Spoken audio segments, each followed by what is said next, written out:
Peace be upon you. God willing, today we're going to talk about chapter 2, verse 268, where we contrast God's promise from the devil's promise. So let's read the verse. It reads, "The devil promises you poverty and commands you to commit evil, while God promises you forgiveness from him and grace. God is bounteous, omniscient." I find this verse really interesting because we see in other verses like 4:120 and 17:64 that anything the devil promises is no more than an illusion. Yet in 2:268 it reads that the devil promises you poverty and commands you to commit evil. So how does the devil promise poverty? So the way I understand it, and again I could be wrong, this is just my understanding, is that anything that the devil promises is an illusion. Therefore, poverty is an illusion because poverty is the belief that we're lacking something, that God sent us into this world and didn't provide us with the necessary provisions for our journey, which is an illusion because God knew exactly what we were going to be in store for when we came into this world and provided us with everything we need to make it through this journey. Now, if we think we're lacking something, we've bought into the devil's promise. If we think we're unprepared, that we came unready, that, if we only had, better financial standing, if we only had better clothes and attires and luxuries, we would be able to do better. While this might be true, we realize that it's God who basically dictates when it is that we receive the provisions that we need, and He's already equipped us with what we need when we need it. We have everything we need for our journey. God made sure of that. And God's provisions are inexhaustible, meaning that God has an infinite amount of whatever it is that we need. And one of the examples in the Quran that sets this so clear for me is when we look at the example of Moses. Now, God created Moses. In a verse, he says God created him under his watchful eye. God made Moses for a specific purpose. And that purpose was to basically go to Pharaoh to tell him the message and to demand that he let the children of Israel go. Obviously, Moses had a lot more responsibilities other than that, but that was one of his main functions in this world. And when God spoke to Moses, what was Moses' initial response? We see it in chapter 26, verses 10 through 15. It reads, "Recall that your Lord called Moses, go to the transgressing people, Pharaoh's people, perhaps they reform. He said, 'My Lord, I fear lest they disbelieve me. I may lose my temper, my tongue gets tied. Send for my brother Aaron. Also they consider me a fugitive. I fear lest they kill me.' He said," so this is God, "No, they will not. Go with my proofs, we will be with you listening." Now think of this. This is God, the creator of the universe, right? And he's telling Moses, hey, this is what I designed you for. And Moses automatically, his instincts kick back that he's not prepared. He's lacking what's needed for this function. And it's ironic because imagine this. I mean, let's say you create a machine, a car, and you know exactly what the specifications of that car is, what it can tolerate, what it can handle. And imagine if this car had free will, where you try to step on the gas and it basically refrains and says, I'm not capable of doing this. And you think about it, you say, look, I created you, I designed you, I specified you, I put in the exact the parts and the necessary resources to make you function in this way. Yet, the car might be apprehensive. Similarly, God created all of us. He knows exactly what we can handle.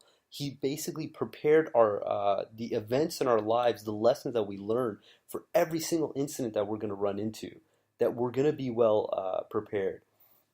And it's our shortcomings that make us think that we're lacking something.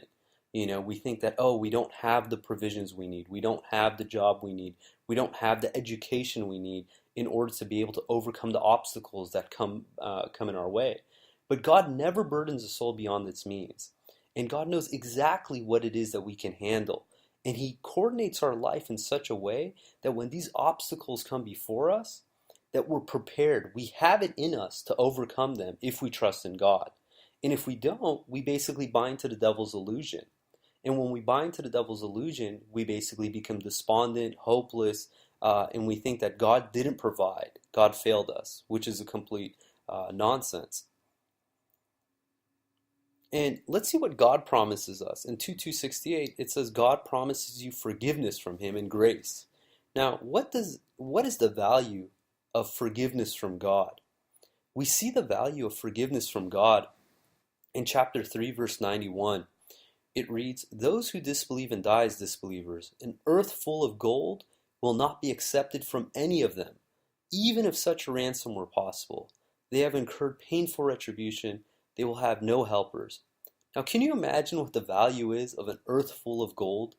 And God says that this, compared to forgiveness from God and acceptance back into his kingdom, is nothing, that we would readily give it up as ransom to get God's forgiveness if we possessed it. In chapter 5, verse 36, 10:54, and 13:18, it reads, "Certainly those who disbelieve that they possess everything on earth, even twice as much, and offered it as ransom to spare them the retribution of the day of resurrection, it would not be accepted from them. They have incurred a painful retribution." I mean, can you imagine if you possessed everything on earth, even twice as much, right? You think about all the fancy cars and all the fancy homes and the foods and the golds, the diamonds, and all these other vanities of this world. That if we possessed all that and twice as much, that we would readily, without hesitation, give it up to get God's mercy. And this is what God promises those who believe. In 70 verses 10 through 14, it says, "No friend," so it's talking about the day of judgment, it says, "No friend will care about his close friend. When they see them, the guilty will wish he could give his own children as ransom to spare him the retribution of that day. Also his spouse and his brother, even his whole tribe that raised him, even all the people on earth, if it would save him." Now think of this, that they're willing to give up everything, their loved ones, their possessions, the vanities, the mansions, the money, everything, just to get God's forgiveness. And hopefully that just gives us an understanding of just how valuable it is to get God's message and to embrace it and to apply it. And in chapter 17, verse 100, it reads how, as human beings, we're naturally almost like stingy. We always think that we have shortages. It reads, "If you possess my Lord's treasures of mercy, you would have withheld them, fearing that you might exhaust them." The human being is stingy. And you think of this, it's that God has, his provisions are inexhaustible, and he provides it to us when we need it, right? Sometimes we think that, why don't I have these nice things that I'm, striving for? And God tells us that, look, you have it, and he'll give it to you at the right time when you need it. In chapter 17, verse 11, it's interesting how all these verses are in chapter 17. It reads, "The human being often prays for," start over. It says, "The human being often prays for something that may hurt him, thinking that he is praying for something good. The human being is impatient.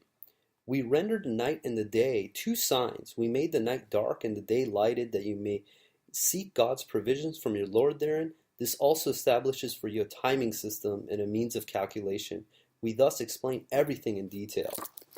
And you think of this, that God knows exactly when we need it, and he will give it to us when we need it. He knows what we need, and he'll give it to us when we need it. Sorry about that. And it's like looking, and what's interesting is the following verse is talking about the sun and the moon and their orbit. Now, we would never be so naive to think that, why can't, the sun rotate faster? Basically its spin, and then the moon rotate faster around the earth, and the earth rotate faster around the sun. I mean, if we did anything like this, the entire thing would fall out of balance. And this is it would be insane, but then when it comes to the actions in our life, we want it to happen on our timetables, right? We don't trust the fact that, look, God, who created us from an embryo, who basically, calculated everything precisely, from the amount of oxygen we're going to breathe to the amount of time our heart is going to beat, to our digestive systems, everything, that when it comes to this little bit of control that we think we have, we want it to happen on our timetables.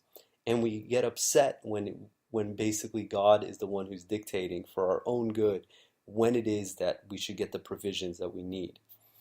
So That being said, I'm going to end with chapter 14, verse 22. And this is the day of judgment, and it's what the devil will say.